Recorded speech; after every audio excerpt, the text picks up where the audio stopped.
দুইটি পাপ আল্লাহ কখনো ক্ষমা করবেন না। এজন্য অবশ্যই দুইটি পাপ থেকে আমাদেরকে দূরে সরে আসতে হবে।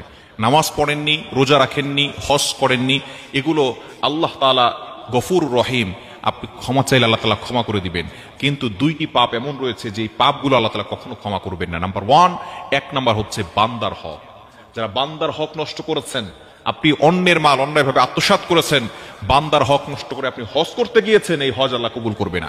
হারাম খেয়েছেন, হারাম খাওয়ার ফলে আপনি নামাজ পড়বেন, রোজা রাখবেন, হজ করবেন, যাকাত দিবেন, কোন ইবাদত আল্লাহ তাআলা কবুল করবেন না, অ্যাকসেপ্ট করবেন না।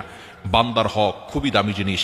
যতক্ষণ পর্যন্ত বান্দা ক্ষমা না করবে, ততক্ষণ পর্যন্ত আল্লাহ আপনাকে ক্ষমা করবে না। আপনি হাজী সাহেব হন আর মুসল্লি হন আর 5 ওয়াক্ত নামাজ পড়েন আর তাহাজ্জুদ নামাজ পড়তে পড়তে কপালে দাগ ফেলে দেন, যতই ইবাদত করেন না কেন, বান্দার হক যতক্ষণ পর্যন্ত আপনি বান্দার কাছে ক্ষমা না চাইবেন, তার হক তাকে ফিরিয়ে না দিবেন, ততক্ষণ পর্যন্ত আপনি যত ইবাদত করেন, কোন ইবাদত আল্লাহ তাআলা অ্যাকসেপ্ট করবে না। এজন্য অবশ্যই বান্দার হক বান্দাকে ফিরিয়ে দিতে হবে। বান্দার মনে অনেকে কষ্ট দেয়, নবীজি সাল্লাল্লাহু আলাইহি ওয়াসাল্লাম জানিয়ে দিয়েছেন, মুসলিম শরীফের হাদিস, সহিহ মুসলিম শরীফের হাদিস, আল মুসলিমু মান সালিমা আল মুসলিমুনা মিন লিসানিহি ওয়া ইয়াদিহি।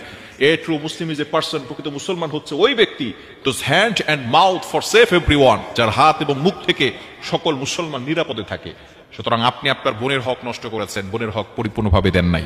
বোনকে বিয়ে দেওয়ার পরে আপনি আপনার ভাইয়ের হক নষ্ট করেছেন, বোনের হকগুলো আপনি নিজেই সব একা দখল করেছেন, সন্তানদের নামে লিখে দিয়েছেন।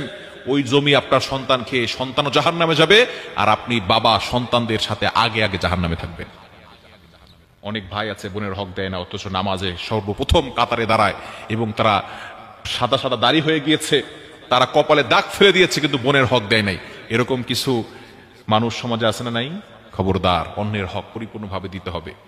নবীজি সাল্লাল্লাহু আলাইহি সাল্লাম এটা স্পষ্ট করে জানিয়ে দিয়েছেন, তোমার মুখের দ্বারা, তোমার হাতের দ্বারা, তোমার ব্যবহারের দ্বারা যাতে করে কেউ কষ্ট না পায়।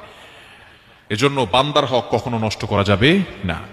নাম্বার 2, দ্বিতীয় নাম্বার হচ্ছে আশিরকু বিল্লাহ, আল্লাহর সাথে কাউকে অংশীদার করা। শিরকের গুনাহ আল্লাহ তাআলা কখনো ক্ষমা করবেন না। শিরক হচ্ছে সবচেয়ে বড় পাপ, সকল পাপের বাপ।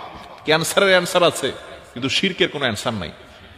আল্লাহ পাক রব্বুল আলামিন নিজেই জানিয়ে দিয়েছেন 5 নম্বর পারার 5 নম্বর পৃষ্ঠার 4-5 নম্বর লাইন, সূরা নিসার 48 48 নম্বর আয়াতে রব্বুল আলামিন বলেন, ইন্নাল্লাহা লা ইয়াগফিরু আন ইউশরাকা বিহি ওয়া ইয়াগফিরু মা দুনা যালিকা লিমান ইয়াশা।